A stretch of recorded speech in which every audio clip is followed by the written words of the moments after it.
Hey guys, I hope you're doing really well today. Today is day 11, and we're going to be diving into a character, and his name is Nightcrawler. You're pretty well aware of him, I believe. He's one of my favorites from X-Men. And so we're going to jump into who he is. So the superhero snapshot is that his real name is Kurt Wagner. His home is the Xavier Center, which is found in New York State. He was created by Lynn Wayne and Dave Cockrum, and his special powers and abilities.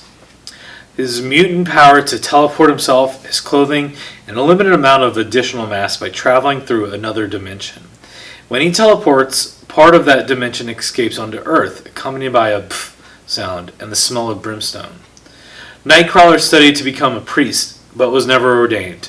Even though he is religious, he has a demonic appearance. He has pointed ears, 3 fingers on each hand, 2 toes on each foot, and a tail. And as a baby, he was thrown down a waterfall where he was saved by his father. He later joined the X-Men, where he found his true purpose. Kurt is covered in tattoos, and he is interrupted during his prayers one night by one of the X-Men teammates, Storm, who asks him about his tattoos. He says they're angelic symbols, 1 tattoo for each sin. He explains how people fear him because of his appearance, but he pities them because they only see him with their eyes.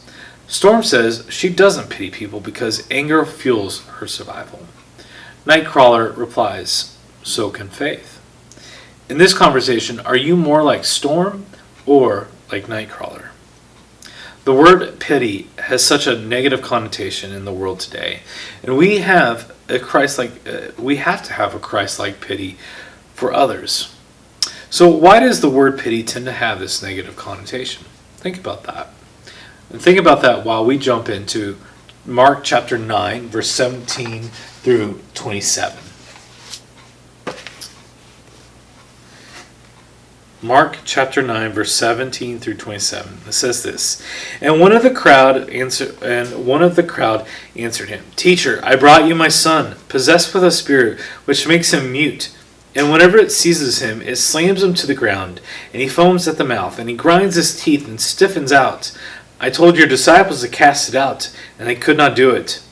And he answered them and said, "O unbelieving generation, how long shall I be with you? How long shall I put up with you? Bring him to me."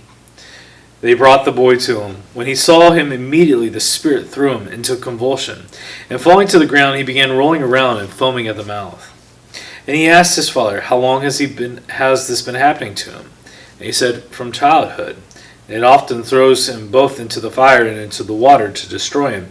But if you can do anything, take pity on us and help us." And Jesus said to him, "If you can, all things are possible to him who believes." Immediately the boy's father cried out and said, "I do believe, help my unbelief." When Jesus saw that a crowd was rapidly gathering, he rebuked the unclean spirit, saying to it, "You deaf and mute spirit, I command you, come out of him, and do not enter him again." After crying out and throwing him into terrible convulsions, it came out, and the boy became so much like a corpse that most of them said, "He's dead." But Jesus took him by the hand and raised him, and he got up. The demon-possessed boy's father asked Jesus to have pity on him and to help his son. Jesus helped him because of the man's faith. In biblical times, those who were demon-possessed were outcasts of the society. They were not shown Christ-like pity or compassion, but Christ showed pity to those who sought him. How can we show our faith and the love of Christ without compassion for our fellow man?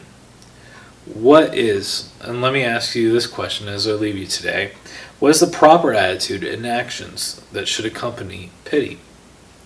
So, I hope that you continue to read your Bible, jump into this passage again, reread it if you need to, ask any questions that come up, and I hope that you try to answer the question, what accompanies pity?